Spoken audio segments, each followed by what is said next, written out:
Welcome back to News Across Nigeria, where we update you on what's happening now across the Nigerian Federation. We're focusing on the Northeast for the moment. We're speaking with a child nutritionist. Did you also know that according to the UN Human Coordinator, over 200,000 people are at the risk of dying from malnutrition unless Medicare and intervention is conveyed to those people in the Northeast? It's a very worrying situation. And we have with us a child nutritionist, Mrs. Adetoun Onajobi. Let's pick up from where we left off.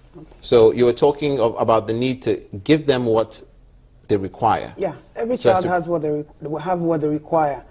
And if they don't give these children these things, this food, I don't think we're going to get out of this whole mess. Because if we don't face the real fact, it's about fact and might. Do you understand? The might says that breastfeeding is very good, and that's true. I breastfed my first son for 5 years, which wasn't a big deal. But you see, if we don't begin to look beyond the might and face the fact, which is the reality of the fact that we're losing our future generation, we're not building a greener tomorrow for these children. And the only reason why we don't have a greener tomorrow for these children is because we're standing by the policies. And the people surrounding these policies need to come together and address this issue directly to its face. If the issue is not addressed directly to its face, these children will continue to die. A child who does not breastfeed should take infant formula. Tell us about your experience at the internally displaced persons camp that you were. You know, basically we run an NGO called Feed a Child. And Feed a Child is basically into infant malnutrition and child poverty eradication. And at a point, we picked up this responsibility of feeding every child whose mother cannot afford to feed the child. So we do community initiative work, but at the point we had to go into IDP camps. And at Which one did it go into? That was in Gwarimpa. Okay. And at the time we got into IDP camps, we found out that there were so many health professionals and NGOs there that were really willing to support. For our viewers, sorry, Gwarimpa, this is in Abuja? Yeah, in Abuja. In the Federal Capital Territory. Yeah. A lot of people came there with drugs. Do you understand? And looking at it, I looked at it that these children basically don't need this kind of medication. It's not only in IDP camps. If you go to general hospitals, you find a lot of babies who are sick and on admission, and what they try to give to them is either give them injection or give them drips and all that. But these children need food. That's what you call the BMI. There's a certain amount of weight the body can carry for these children to be able to assimilate medication. Do you understand what I'm saying? So if these children don't eat well and you begin to infuse drugs, it doesn't tally. It doesn't blend. I want you to paint for our viewers a picture. If a child doesn't have 3 square meals a day, 2 square meals a day, give us an idea of how much they're getting. Are they getting up to 1 square? They're not getting. In IDP camps don't even get 3 square meals. And if they get 1 square meal, it's either they're eating rice or they're feeding on gari. These children need their own nutrient, like I told you. The whey protein, which is from either the breast milk or the infant formula. They need the carbohydrate. They need protein. So if they don't meet up with the RDA for their daily metabolism and growth, these children will go malnourished.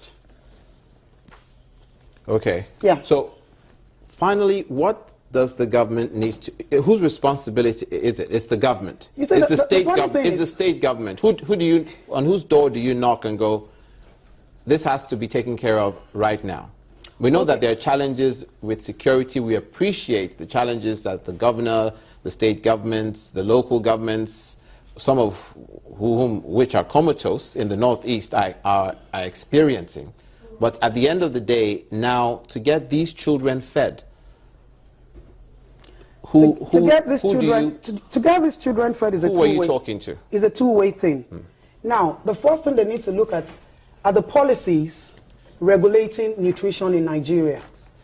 And then the simple policy states that baby food should not be advertised. So if they don't advertise this food, I call it advocacy. This is passing information to mothers to know what to give their children. Okay. Do you understand? Now, the Senate needs to sit down and revolve around the breastfeeding code. If they don't walk around the breastfeeding code, it will be very difficult for children to get what they need to eat. We'll just have to leave it there, though, because of time. But thank you so much, Mrs. Adetoun Onajobi, who is a child nutritionist, and speaking with us about the emergency in the Northeast concerning malnourished children who are running the risk of dying 5 at a time every day. So we hope that the government has a short-term solution to this problem and not just the long-term. From there, we'll turn our attention to the University of Benin Teaching Hospital, who are appealing to the government to provide them with security so they can be effective in carrying out their responsibility to members of the public. The nurses made the appeal during the protests against the abduction of their colleague, Mrs. Patricia Okaka, a chief nursing officer who was taken last week, Thursday, in Benin City, the Edo State capital. For the nurses at the University of Benin Teaching Hospital in Benin City, the Edo State capital, the latest news of the kidnap of another colleague, Mrs. Patricia Okaka, a chief nursing officer, is one too many in recent times, and therefore embarked on this march within the premises of the hospital to call for help for their colleague, who had been abducted since Thursday last week. All we are saying,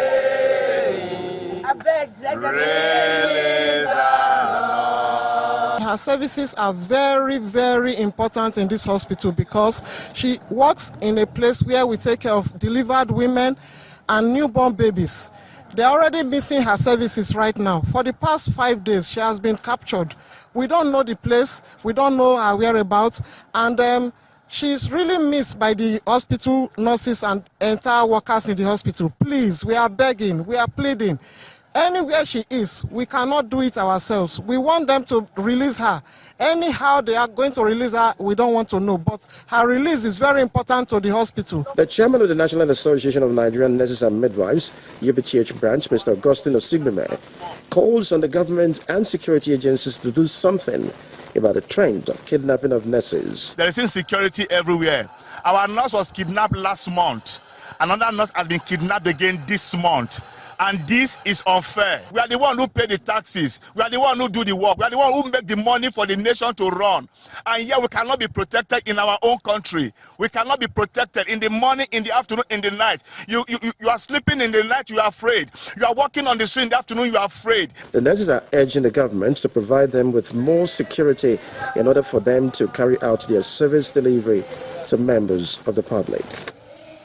We certainly pray for the safe return of those kidnapped nurses. Can only imagine what their families and their communities and their friends and colleagues are going through.